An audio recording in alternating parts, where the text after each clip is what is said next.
बिस्मिल्लाहिर्रहमानिर्रहीम।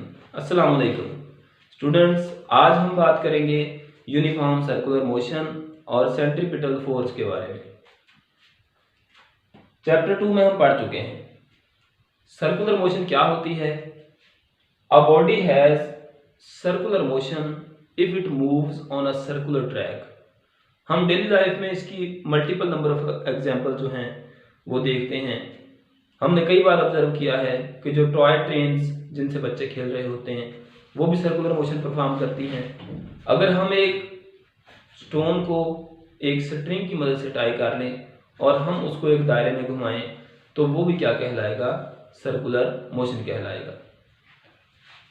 अब जब भी कोई ऑब्जेक्ट एक सर्कुलर पाथ पर मूव करता है तो उसको कौन सी फोर्स मूव करवाती है, उसको सेंट्रीपिटल फोर्स मूव करवाती है। आज हम सेंट्रीपिटल फोर्स की मुकम्मल डिस्क्रिप्शन पढ़ेंगे। ये फोर्स है क्या, सेंट्रीपिटल फोर्स किस तरह से एक्ट करती है, इसकी ऑब्जेक्ट के साथ डायरेक्शन क्या होती है और इसका इन्हिसार किन किन चीज़ों पर होता है। सबसे पहले अगर हम इसको डिफाइन करना चाहें तो हम कहेंगे the force that keeps a body to move in a circle is called centripetal force. वो फोर्स जो एक ऑब्जेक्ट को एक सर्कुलर ट्रैक के ऊपर मूव करवाए वो सेंट्रीपिटल फोर्स कहलाती है। इसको समझने के लिए हम एक मिसाल पर गौर करते हैं। हम कहते हैं हमारे पास एक ऑब्जेक्ट है, एक स्टोन है छोटा सा, उसको हमने एक रस्सी की मदद से, एक स्ट्रिंग की मदद से बांधा हुआ है और हम उसको एक सर्कुलर ट्रैक के ऊपर मूव करवा रहे हैं। यहां से इसको हमने अपने हाथ से पकड़ रखा है, स्टोन जो है उसको रस्सी से बांध के इस दायरे में घुमाने के लिए एक खास फोर्स हमें चाहिए होती है, उसको हम सेंट्रीपिटल फोर्स कहते हैं। अब यहां से अगर हम बात करें इस स्टोन की मोशन के बारे में तो हर एक पॉइंट के ऊपर स्टोन की जो मोशन है वो लीनियर मोशन है। फर्ज करें अगर हम यहां से देखें इस पॉइंट से इस स्टोन की मोशन अगर इस तरफ को है तो ये एक्चुअली लीनियर मोशन जो है वो परफॉर्म करना चाहता है। अगर हम इस स्टोन को इस पॉइंट पर ले जाएं, यहां पे लाके इसकी मोशन को ऑब्जर्व करें तो हमें पता चलता है कि ये स्टोन जो है ये एक्चुअली एक स्ट्रेट लाइन में मूव करना चाहता है, सिर्फ इस एक पॉइंट के ऊपर। अगर हम इस हिस्से पर आ जाएं तो यहां पर भी हमें ये बात समझ आती है कि यहां से ये स्टोन जो है वो एक स्ट्रेट लाइन में मूव करना चाहता है। सिमिलरली अगर एक फोर्थ पोजीशन सपोज कर ले इसी सर्कल के अंदर तो हम कह सकते हैं कि इस पॉइंट पर भी स्टोन जो है वो एक स्पेसिफिक डायरेक्शन में जाना चाहता है जो कि एक लीनियर मोशन है। लेकिन अगर हम बात करें सेंट्रीपिटल फोर्स की तो सेंट्रीपिटल फोर्स ऑब्जेक्ट को टुवर्ड्स द सेंटर जो है वो अट्रैक्ट करती है। देख लीजिए ये स्ट्रिंग जो है इस स्टोन के ऊपर जो फोर्स लगाती है वो इसको टुवर्ड्स द सेंटर अट्रैक्ट करती है। अगर स्ट्रिंग अट्रैक्ट करना छोड़ दे, फर्ज करें स्टोन का जो मैस है वो ज्यादा है, स्ट्रिंग जो है वो उसको ओवरकम नहीं कर सकी और स्ट्रिंग जो है वो टूट जाती है, तो ये ऑब्जेक्ट जो है ये दायरे के मरकज से दूर जा गिरेगा। अपनी इस स्ट्रेट लाइन मोशन की वजह से, इनर्शिया में की वजह से ये ऑब्जेक्ट जो है ये इस पाथ पे जा गिरेगा। अब हमें पता है कि अगर ये ऑब्जेक्ट इस पाथ पर गिरता है तो हम कह सकते हैं कि जो सेंट्रीपिटल फोर्स और इस ऑब्जेक्ट के दरमियान जो एंगल बन रहा है, इस ऑब्जेक्ट की डायरेक्शन के दरमियान, वो 90 डिग्री है। यानी हम कह सकते हैं कि सेंट्रीपिटल फोर्स एक ऑब्जेक्ट के साथ की डायरेक्शन के साथ हमेशा 90 डिग्री का एंगल बनाती है।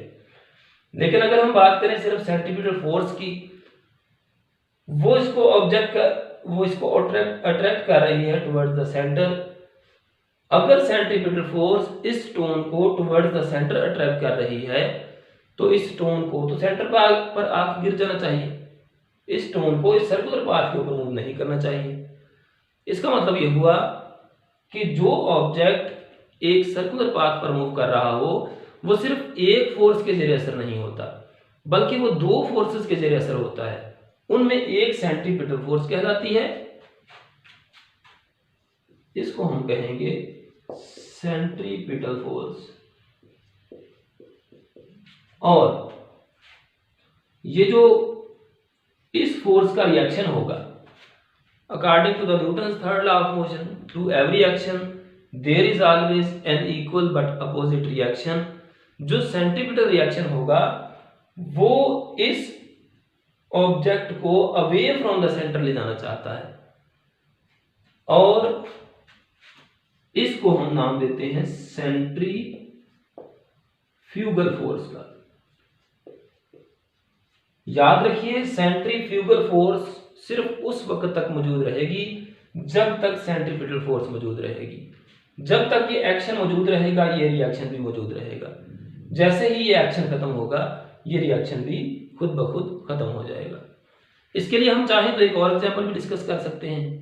हमें पता है जो हमारी अर्थ है उसके गिर्द मून रिवॉल्व करता है।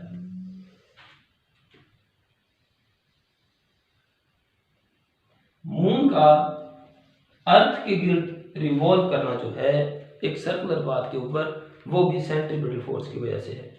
और मून को ये सेंट्रीपिटल फोर्स कहां से मिलती है? Due to the gravitational pull of the earth. जमीन की ग्रेविटेशनल फोर्स जो है वो इसको इस बात पर मजबूर करती है। लेकिन याद रखिए यहां पर जो मून है वो भी इन दोनों फोर्सेस के ही जेर असर होता है। जो फोर्स इसको टुवर्ड्स द सेंटर खींच रही है वो सेंट्रीपिटल फोर्स है, और जो इसको अवे फ्रॉम द सेंटर ले जाना चाहती है वो सेंट्रीफ्यूगल फोर्स है। अब इसके अलावा आपने अक्सर ऑब्जर्व किया होगा जो कोस्टर कार्स हैं जो यूज होती हैं मुख्तलिफ पार्क्स में, वहां पर जो राइडर्स होते हैं वो एक स्पेसिफिक पाथ के ऊपर मूव करते हैं जो कि बड़ा ही स्ट्रेंज होता है।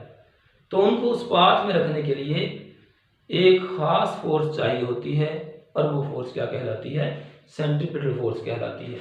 मैं आपके सामने उसका ट्रैक का एक ड्रा कर देता हूं। इस तरह से ये कार्स यहां से मूव करना शुरू करती हैं, इस पाथ से होते हुए, इस पाथ से होते हुए, इस पाथ से होते हुए। ये आपकी बुक पर भी ड्रा की हुई है डायग्राम, आप वहां से भी देख सकते हैं। ये कार्स भी इसी असूल पर काम करती हैं। जो भी ऑब्जेक्ट जो है इस ट्रैक के ऊपर मूव कर रहा होता है वो इन दोनों फोर्सेस के जरिए असर रहता है। वो ना तो सेंट्रीपिटल फोर्स की वजह से जो है वो सेंटर पे आ गिरता है, और ना ही सेंट्रीफ्यूगल फोर्स की वजह से जो है वो अवे फ्रॉम द सेंटर चला जाता है, क्योंकि एक्शन और रिएक्शन एक दूसरे के बिल्कुल बराबर होते हैं। अब इससे आगे हम बात करें तो सेंट्रीपिटल फोर्स जो है अगर हमने उसके लिए फार्मूला ड्राइव करना हो तो हम क्या कहेंगे? सबसे पहले हमें पता है हम जब भी फोर्स को लिखते हैं तो फोर्स जो है वो बराबर होती है F is equal to ma। Force जो है वो मैस और एक्सेलरेशन का प्रोडक्ट है। ये हम न्यूटन सेकंड लॉ में पढ़ चुके हैं। अब अगर हम बात करें एक सर्कुलर ट्रैक के ऊपर मूव करने वाले ऑब्जेक्ट के बारे में, तो जो सर्कुलर ट्रैक के ऊपर मूव करने वाले ऑब्जेक्ट होते हैं उनका एक्सेलरेशन अपना होता है। उनके लिए हम उनको AC कहते हैं, सेंट्रीपिटल एक्सेलरेशन उसे कहा जाता है, और उस फोर्स को सेंट्रीपिटल फोर्स कहा जाता है। अब सेंट्रीपिटल एक्सेलरेशन वाला किस चीज पर डिपेंड करता है? सेंट्रीपिटल एक्सेलरेशन दो चीजों पर डिपेंड करता है। AC is equal to V का स्क्वायर ओवर R। अगर हम यहाँ पर सेंट्रीपिटल एक्सेलरेशन की वैल्यू पुट करें इक्वेशन नंबर 1 में, तो हम ये लिखेंगे FC इज इक्वल टू